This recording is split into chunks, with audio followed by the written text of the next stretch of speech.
There was a young girl in lower elementary grades who became very sick. She had a life-threatening condition, and she badly needed a blood transfusion. Had to be the right kind of blood, and she had kind of a rare type. And so the family was examined by the medical community, and it was discovered that her brother, who was in the upper elementary grades, had the same blood type as she did. And so the doctors and mom and dad went to this boy and said, your sister is very, very sick, and it's life-threatening, and she needs some of your blood. You have the right kind of blood, and you have healthy blood, and would you be willing to give her a blood transfusion? And they explained how that would work, that they would be on beds, gurneys next to each other, and the blood would flow from him into her, and the good blood that he had would go to her body that was sick, and that would give her the chance at health again. And he thought about that a while, and he was a little bit reluctant, but finally he said yes. And so they picked a day to do it, and they got all set up, and the boy was on one bed and his sister was on the other bed, and they started the line across, and the transfusion was going on, and the doctors and the nurses and mom and dad were there, and they were kind of checking to make sure everything was going okay. And they looked at the boy, and the boy had tears streaming down his cheeks, and one of the nurses said, "Are you in pain? Does something hurt?" And he said, "No." And he said, "What's the matter? Why are you crying?" He said, I feel sad that I'm going to die. You see, he didn't understand that he would still be alive after the transfusion. He thought that in giving his blood, he was giving his life as well. That's what Jesus did for us. That's what this second chapter of Hebrews is all about. We're working our way through the book of Hebrews. And last week, when Pastor Caleb gave the message, he talked to us a little bit about Lake Superior, and he told us how it was superior to the other lakes. And in the book of Hebrews, we find out that Jesus is superior to everything and everyone else. It seems to be, as Pastor Caleb said, a sermon or an argument that Jesus was the Messiah, that people would come to understand that and believe that by the different arguments in the book. One way that people could know that he was the Messiah is that he was superior to angels. And this seems to have been written to Jewish people who were tempted to worship angels. And the writer of Hebrews says, no, angels are created beings, and Jesus is superior to them. And the book also seems to have been written to people who had already started to believe in Jesus and follow Jesus, but were tempted to leave off following him because in those times, in the first century and the second century, there was persecution. The emperor of Rome claimed to be a god, and you had to worship him. And if you didn't, you could be locked up. You might lose your life. And so part of the reason for the book of Hebrews is to encourage people not to abandon their faith. And one of the reasons that the Christians had for hope is that Jesus had even overcome death. So even if things got that bad and you did lose your life, there's the hope of resurrection, just as Jesus rose from the dead, the firstborn among many brothers, as the scripture says. Paul, when he was doing his missionary journeys, would always start in a synagogue wherever he happened to land. He would always start with his Jewish brothers and sisters, and he always tried to show that Jesus was in fact the Messiah. So, for example, we read in Acts chapter 9, beginning in verse 19, and this is just after Paul has become a follower of Jesus. For several days, Paul was with the disciples who were at Damascus, and immediately he began began to proclaim Jesus in the synagogue, saying, "He's the Son of God." All those hearing him continued to be amazed and were saying, "Is this not he who in Jerusalem destroyed those who called on this name? And who had come here for the purpose of bringing them bound before the chief priests?" Because thinking that he was doing God's will, Paul used to round up all the Christians and put them in jail. So he didn't think Jesus could be the Messiah.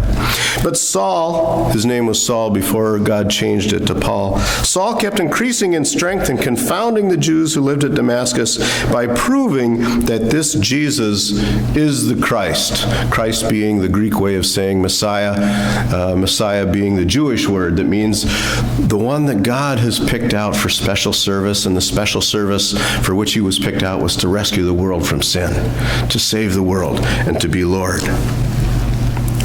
So, as we get into the book of Hebrews, and we get into this second chapter, there's a little bit more in what Brad read for us this morning about how Jesus is superior to angels.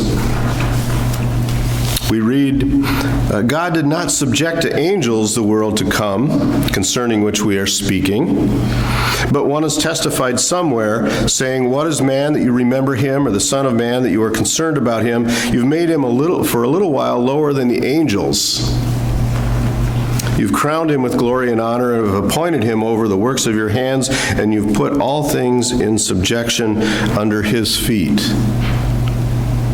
Jesus became a human being and was for a little while lower than the angels, temporarily,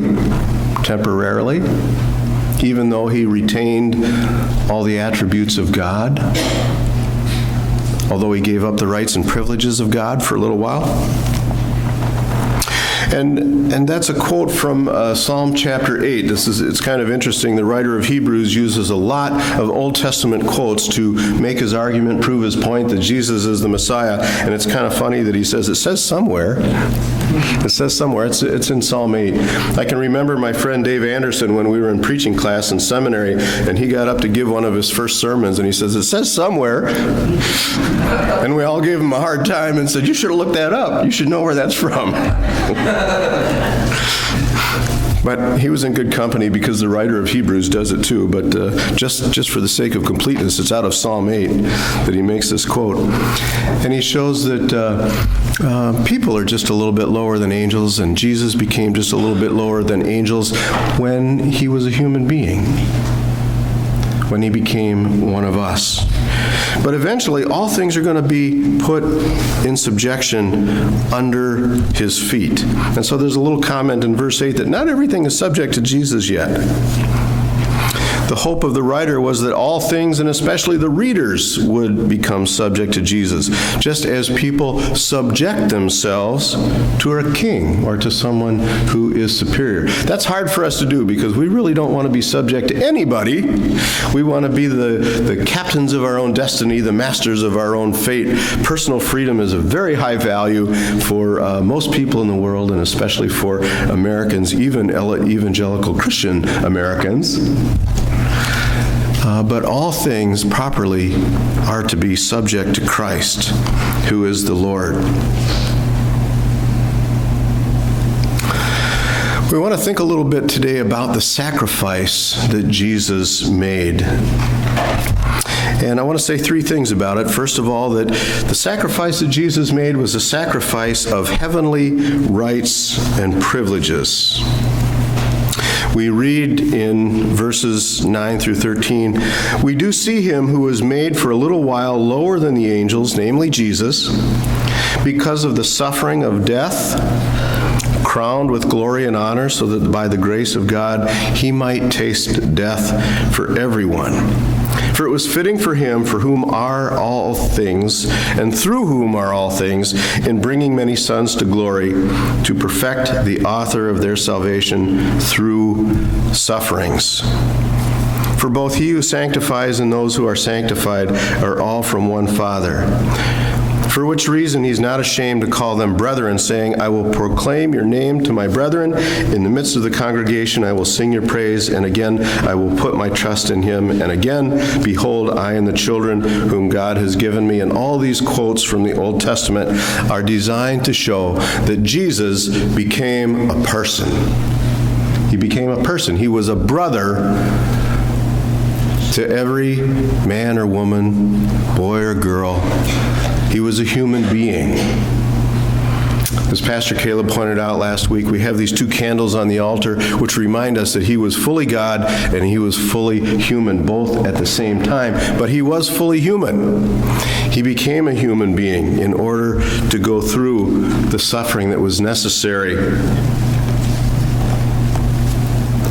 that sins would be paid for.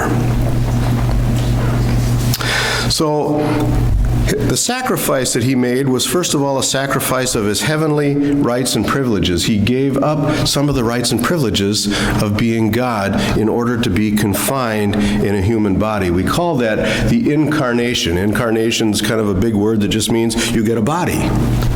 You get a body. And Jesus, who is God, who's a spirit, for a while got a body. The Incarnation. He became a person. He wanted to be a brother to all men and women in order that he might bring them to glory. That is, show them how to get to God by trusting in him. And he said in John 14:6, I am the way and the truth and the life. No one comes to the Father but by me. I'm the way. I'm the way. Maybe you remember the story about the missionaries who were serving in a Middle Eastern country, and it was near the desert, and they had a vehicle, and the vehicle needed a part. Their truck was broken down, and they heard that there was a similar truck out in the desert that had the part that they needed, and they contracted with a guide to take them out to that truck. And the guide said, meet me at the edge of town tomorrow morning, right where the desert starts, and I will take you to the truck. And so they met him there in the morning just as the sun was coming up. The missionaries were there, the guide was there, they looked out over the desert, and the missionaries looked at the guide and they said, where's the road? Where's the way? The guide said, oh, I'm the way. You go with me, you'll get to the truck. And they did. And they got the part they needed and the truck was fixed. But the guide was the way. He knew the way through the desert, even though there didn't seem to be a road there. And Jesus is the way to God the Father. Jesus is the way. If we know him, we'll know the way. Acts 4:12 reminds us that there's no other name given to men under heaven by which we must be saved. That's the way. God makes allowances for people who never had a chance to hear that name, but that's the way. Jesus is the way. C.S. Lewis was once asked, why just one way? Because we hear in the world, hey, there are lots of ways to God. Find the way that suits you. Why just one way? C.S. Lewis said, well, if I was the devil and I wanted to make sure people would miss God and miss going to heaven and they'd miss the way, I'd tell them there were lots of ways.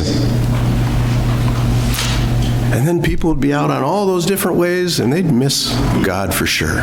But if there's only one way and you find it, well, then you know you're going to get there. You know you will find God and that friendship and that salvation. So that's why it makes sense that there's only one way. The sacrifice that Jesus made was first a sacrifice of his heavenly rights and privileges, becoming a human being like us and being the way to God. And then it was also a sacrifice of his earthly life. He went beyond what that little boy did when he was giving a transfusion to his sister, and he went all the way to death for us. Not permanently, for which I'm glad, but he did go all the way to death. We read in Hebrews 2:14, therefore, since the children share in flesh and blood, he himself likewise also partook of the same, that through death he might render powerless him who had the power of death, that is, the devil. And he might free those who through fear of death were subject to slavery all their lives. I find this very cool that Jesus, in entering into death, essentially went into the devil's own house and beat the devil up and came out again. He takes off the chains of death that hold sinners. I don't know if you've ever seen magicians perform escape acts in which they get out of chains. Houdini used to do that quite regularly, and he would challenge people to come up with some kind of contraption that he couldn't get out of, and then he'd always get out of it. Jesus not only broke the chains of, or not only escaped from the chains of death, he broke the chains of death. By coming back to life again in the resurrection, he said, anybody who follows me can do the same thing. Death doesn't have power over people who trust in me. It just doesn't. We've broken those chains. Jesus was the good guy, and I'm going to modify the word good a little bit to say the God guy, who switched places with victims in the drama of life. He accepted the chains of death and then not only escaped, but broke those chains and escaped the slavery of sin and helped all the victims in life, which is all of us because we all sin, helped us to escape the slavery that sin keeps us in. So the sacrifice that Jesus made was a sacrifice of his heavenly rights and privileges, and it was also a sacrifice of his own earthly life on the cross. And then finally, it was a priestly act. That is to say that when Jesus made the sacrifice of himself, he was acting in the role of the high priest of Israel. We read in chapter 2, verses 17 and 18. Therefore, he had to be made like his brethren in all things, so that he might become a merciful and faithful high priest in things pertaining to God, to make propitiation for the sins of the people. Propitiation is a big word that just means make it possible for sins to be forgiven. That's all that means. The high priest in Israel would go into the temple, into the holiest place. There was a holy place, and then there was a most holy place. And only the high priest could go into the most holy place, and he would only go in there once a year, and he would take in there a bowl with some blood in it. And in the most holy place was the Ark of the Covenant, that box that was made out of wood, overlaid with gold. And in the box were the Ten Commandments. At one time, there was also a jar of manna. When the people wandered in the wilderness for 40 years after coming out of slavery in Egypt, there was a jar of manna to remind them of God's provision for them. And also at one time, Aaron's rod was in there to show that Aaron was meant to be the priest for all the people. You may remember that a bunch of people said, hey, we're all as good as Aaron, we should all be priests. And God said, okay, well, I'll tell you what, you all throw your rods into the tent of meeting where I meet with Moses, and I'll show by the rods whom I pick. And so they all threw their rods in there, and Aaron's rod, although it had already been cut off the tree, it budded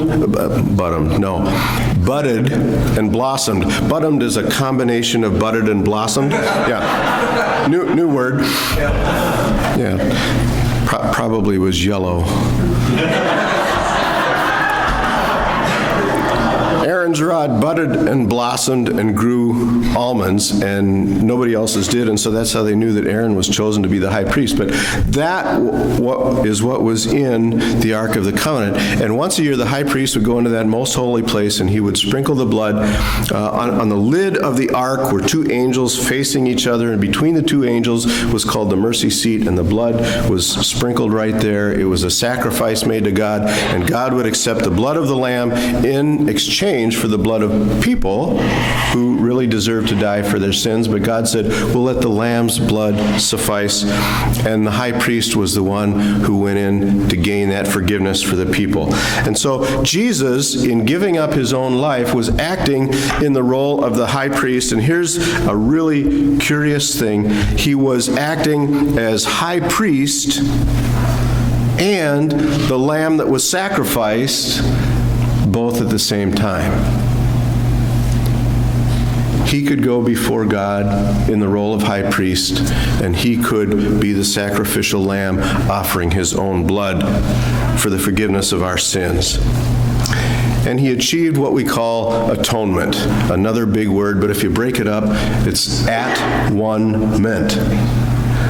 So we could be at one with God. We could be in friendship with God. That's what Jesus did in his role as high priest. The high priest would go in once a year and make atonement for all the people. Jesus, once for all, made atonement for all people of the world, as many as put their trust in him. And we were talking a little bit about that in adult Sunday school class this morning. And Marshall, who is a scientist, told us how many blood cells there are inside one human body, and it turns out that there would be enough blood cells in Jesus' body so that everybody in the whole world who ever lived could get one. And it's a living cell. But just an interesting scientific fact. But it reminds us how effective Jesus' sacrifice was for everybody in the whole world.